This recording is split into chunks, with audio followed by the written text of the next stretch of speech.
All right, I think we're ready now. To God Unknown by John Steinbeck. To a God unknown, he is the giver of breath, and strength is his gift. The high gods revere his commandments. His shadow is life, his shadow is death. Who is he to whom we shall offer our sacrifice? Through his might he became Lord of the living and glittering world, and he rules the world and the men and the beasts. Who is he to whom we shall offer our sacrifice? From his strength the mountains take being, and the sea, and the sky, and the distant river, and these are his body and his 2 arms. Who is he to whom we shall offer our sacrifice? He made the sky and the earth, and his will fixed their places. Yet they look to him and tremble. The risen sun shines forth over him. Who is he to whom we shall offer our sacrifice? He looked over the waters which stored his power and gendered the sacrifice. He is the God over gods. Who is he to whom we shall offer our sacrifice?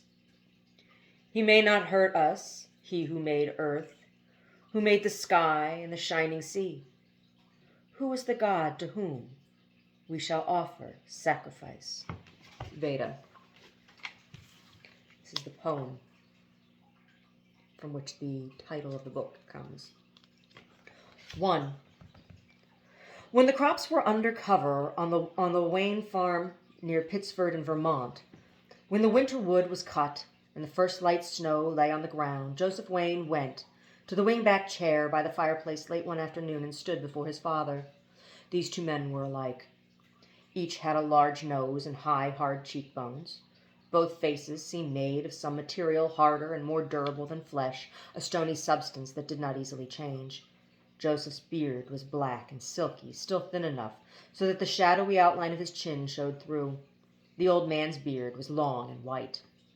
He touched it here and there with exploring fingers, turned the ends neatly under out of harm's way. A moment passed before the old man realized that his son was beside him. He raised his eyes, old and knowing, and placid eyes, and very blue. Joseph's eyes were as blue, but they were fierce and curious with youth. Now that he had come before his father, Joseph hesitated to stand to his new heresy.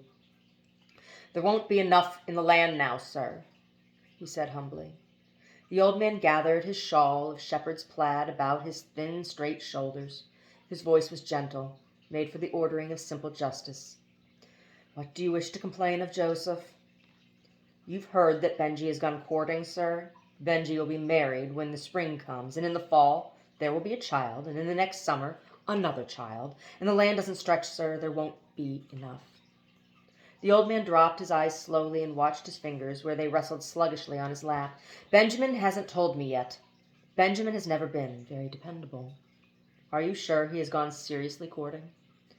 "The Ramseys have told it in Pittsford, sir. Jenny Ramsey has a new dress, and she's prettier than usual. I saw her today. She wouldn't look at me." "Oh, maybe it's so, then. Benjamin should tell me. And so you see, sir, there won't be enough in the land for all of us." John Wayne lifted his eyes again. "The land suffices, Joseph," he said placidly. "Burton and Thomas brought their wives home, and the land sufficed. You are the next in age. You should have a wife, Joseph. There's a limit, sir. The land will only feed so many." His father's eyes sharpened then. "Have you an anger for your brothers, Joseph? Is there some quarrel I haven't heard about?"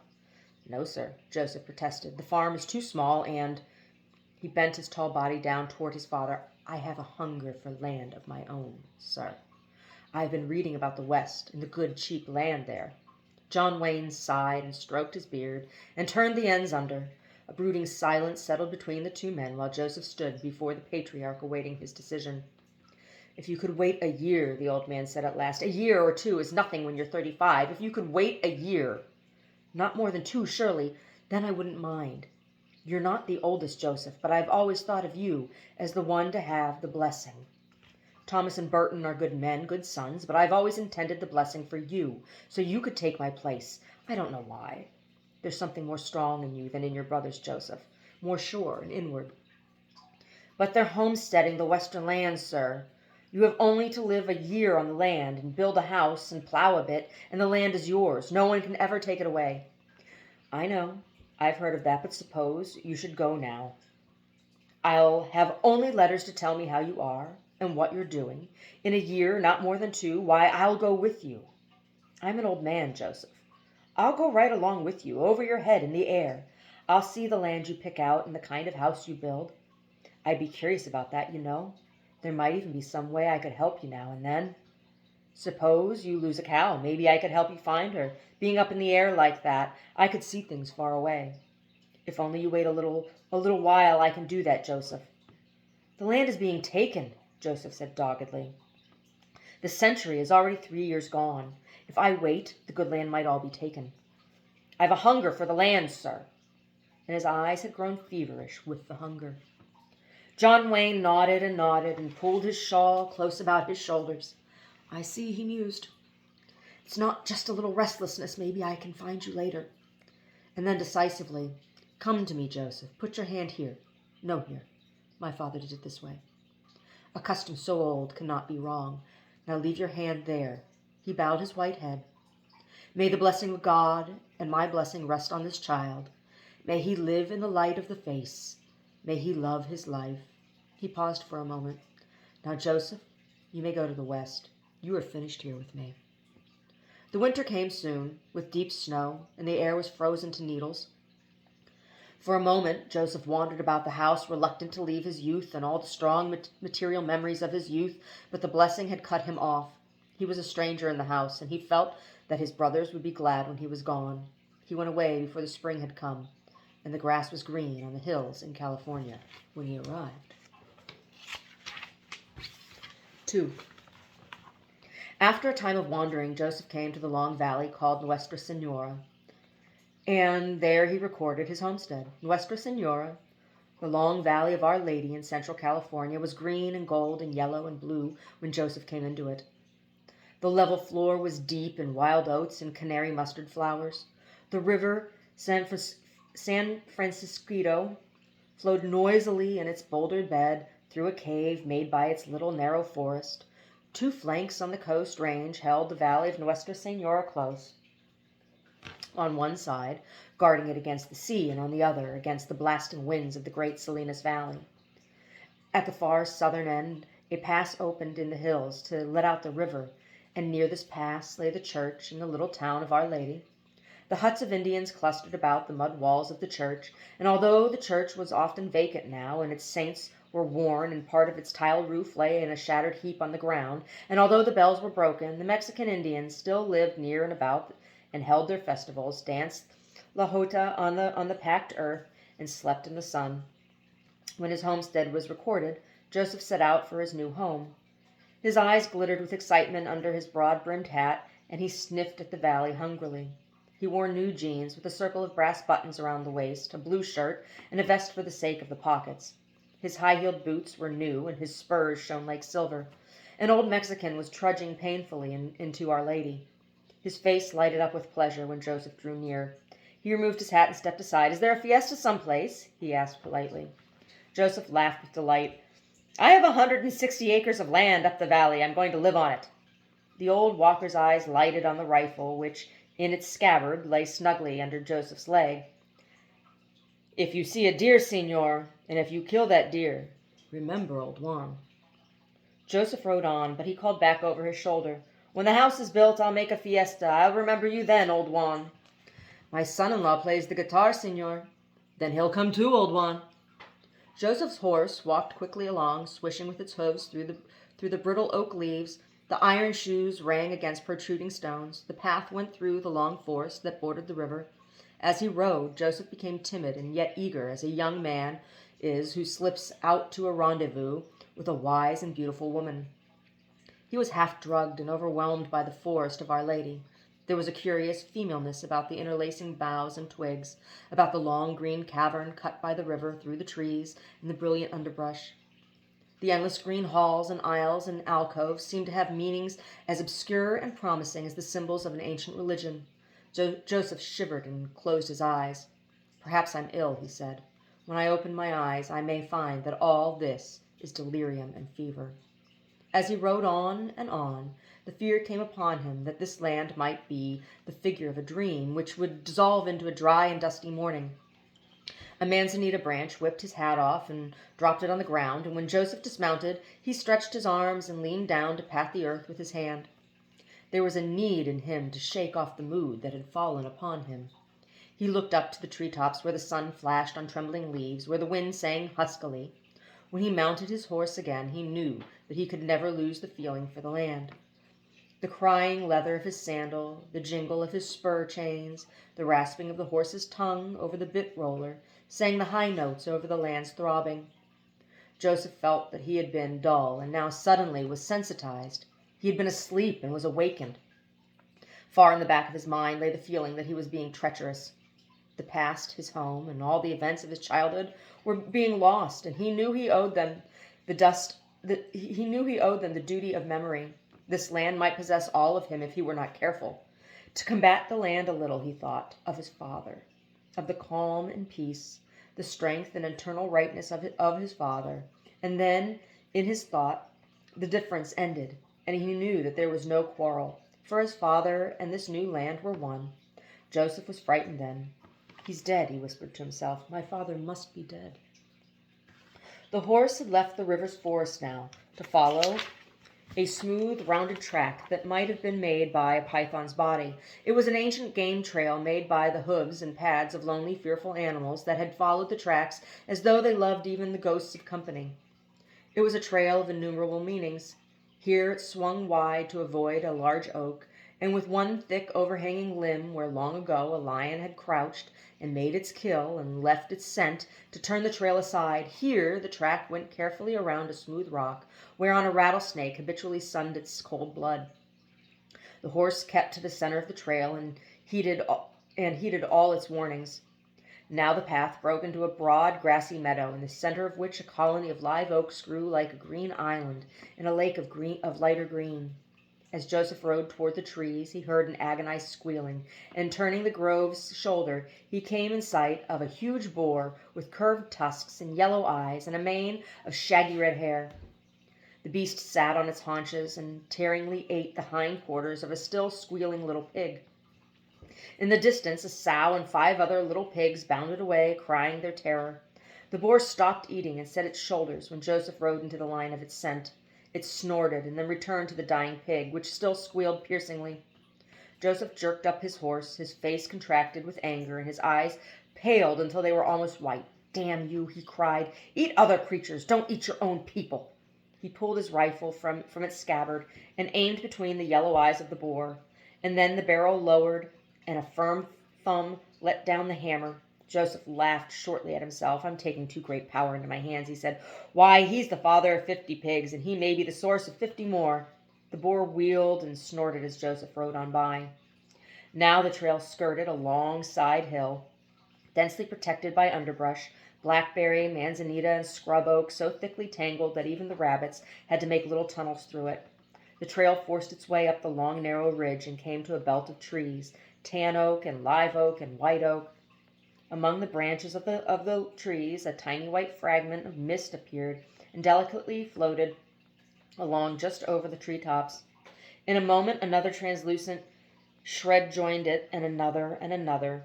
They sailed along like half-materialized ghosts, growing larger and larger until suddenly they struck a column of warm air and rose into the sky to become little clouds. All over the valley, the flimsy little clouds were forming and ascending like the spirits of the dead rising out of a sleepy city. They seemed to disappear against the sky, but the sun was losing its warmth because of them. Joseph's horse raised its head and sniffed the air. On top of the ridge stood a clump of giant madrone trees, and Joseph saw with wonder how nearly they resembled meat and muscles. They thrust up muscular limbs as red as flayed flesh and twisted like bodies on the rack. Joseph laid his hand on one of the branches as he rode by, and it was cold and sleek and hard, but the leaves at the end of the horrible limbs were bright green and shiny. Pitiless and terrible trees, the madrones. They cried with pain when burned. Joseph gained the ridgetop and looked down on the grasslands of his new homestead, where the wild oats moved in silver waves under a little wind, where the patches of blue lupins lay like shadows in the clear, lucent night, and the poppies on the side hills, were broad rays of sun. He drew up to look at the long grassy meadows in which clumps of live oaks stood like perpetual senates ruling over the land. The river, with its mask of trees, cut a twisting path down through the valley. 2 miles away he could see, beside a gigantic lonely oak, the white speck of his tent pitched and left while he went to record his homestead. A long time he sat there. As he looked into the valley, Joseph felt his body flushing with a hot fluid of love. "This is mine," he said simply, and his eyes sparkled with tears, and his brain was filled with a wonder that this should be his. There was pity in him for the grass and the flowers. He felt that the trees were his children and the land his child. For a moment he seemed to float high in the air and look down upon it. "It's mine," he said again, "and I must take care of it."